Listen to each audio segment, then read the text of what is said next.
Hi guys, Chef Kevin Belton here. Hope you're having a fantastic day. Now you all know about Cookie Monster. I'm sure a lot of you all have heard about Cookie Monster, and sometimes she makes an appearance. Well, she is always watching. Check her out. She is right there.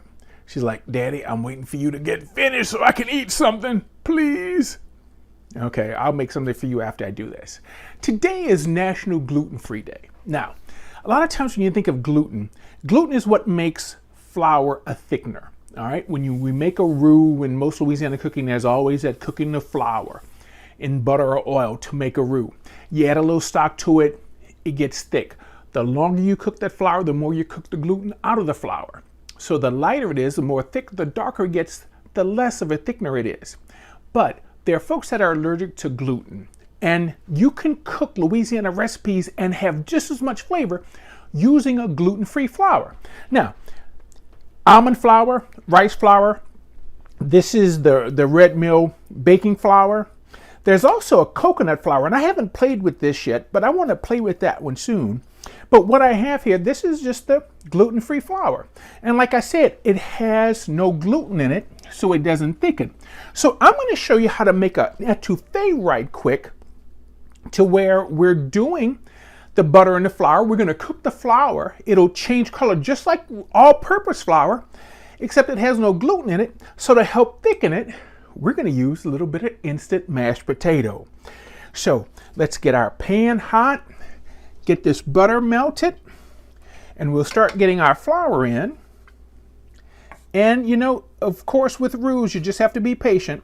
This is just going to take a while to get started, and it'll start changing colors, and we're going to get this to a nice dark peanut butter color that you're going to see in just a minute.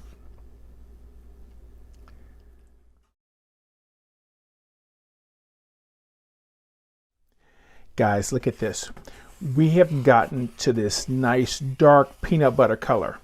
Now, that's where I like an etouffee, a dark peanut butter color. And just like most roux, to stop it from cooking, I have a little onion, celery, and bell pepper. This will stop that flour from cooking. The moisture from the vegetables slows that down. Now, just like any other dishes, we'll put a little Creole seasoning in. Let's go ahead and get this seasoned.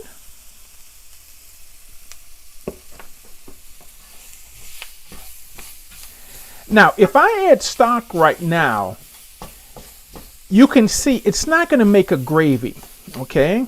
Because there's no thickening in the flour. The flour is nothing to thicken it. So here, I'm going to put it just a little bit in to show you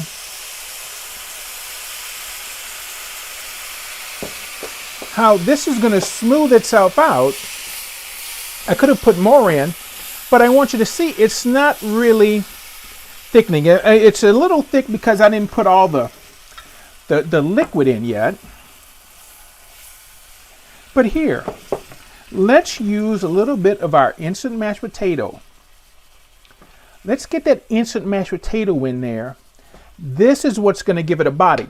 Now, I know a lot of folks use cornstarch in their cooking. Yeah, cornstarch is fine, but you know the thing about cornstarch, it has no flavor. And it almost gives it a kind of a gelatinous type texture. But here, as this heats up, this will smooth itself out. You can make it as thick or as thin as you want, depending on the amount of potatoes you put in, and also the amount of stock. But look at that, okay? See how that creamed out? And I had a little pork in the refrigerator, so I'm going to do a little cubed up pork. I had some boneless pork chops. That now, I'm just going to let this just cook down till our pork gets cooked, and we'll serve this over some rice. Ooh, a little pork etouffee. You know, that is just bubbling deliciousness. Now, I used pork. We can do the pork etouffee. We could do a chicken etouffee. Of course, crawfish etouffee. What about shrimp? Shrimp etouffee, that would be wonderful. Let's hit it with a little parsley. You know, that's what they say about Louisiana food. It's brown, it's hot, and there's a lot of it to be enjoyed. Of course, we're going to spoon this over some rice. And you know, gang, remember, Just because it doesn't have gluten in it doesn't mean it can't taste good. Let's look, a little more parsley right on the top. I tell you what, this will warm you up any day. So remember, if you have someone in the family who can't have gluten, do the gluten-free flour. And I wanted to show it to you today because a lot of folks bake with it, but it's also good for cooking. So who doesn't love a good gumbo or a good etouffee? Baby, that's just Louisiana good. Thank you so much for cooking with me today.